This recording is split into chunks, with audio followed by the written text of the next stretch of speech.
Le nouveau ministre de la Communication et des Médias, Paul Mahingonjou, poursuit sa série de visites dans les différentes institutions issues de son rayon ministériel. L'Institut gabonaise de l'image et du son, IGIS, l'Agence gabonaise de presse, AGP, la télédiffusion du Gabon, TDG et Africa numéro 1 sont les différents départements qui l'ont reçu. Une immersion dans l'univers de la communication et des médias dont le but est d'évaluer le fonctionnement de ces organes et d'échanger avec les équipes. On fait le tour de toutes ces entités, voir dans quelles conditions elles travaillent, voir surtout le type de travail qui est effectué.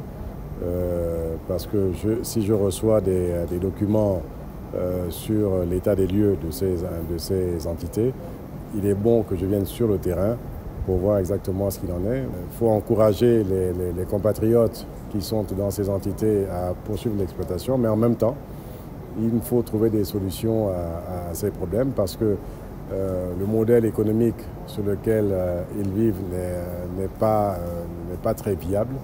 Donc il va falloir trouver d'autres solutions et nous nous attelons à ces problèmes-là. Sans détour, de nombreuses observations et suggestions ont été faites à l'endroit de certains médias d'État. Sans télédiffusion du Gabon, il n'y a pas de radio, il n'y a pas de télévision.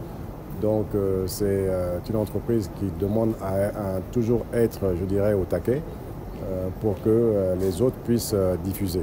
L'agence gabonaise de presse devrait être, je dirais, le diffuseur de l'information au Gabon, que tout le monde devrait reprendre.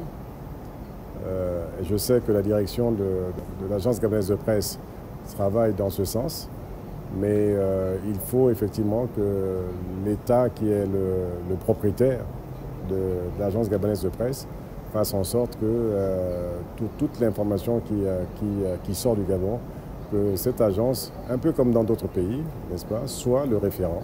Malgré cela, l'engagement de ces agents reste le même. Un premier contact prometteur qui pourrait marquer le début d'un nouveau souffle pour ce secteur du quatrième pouvoir.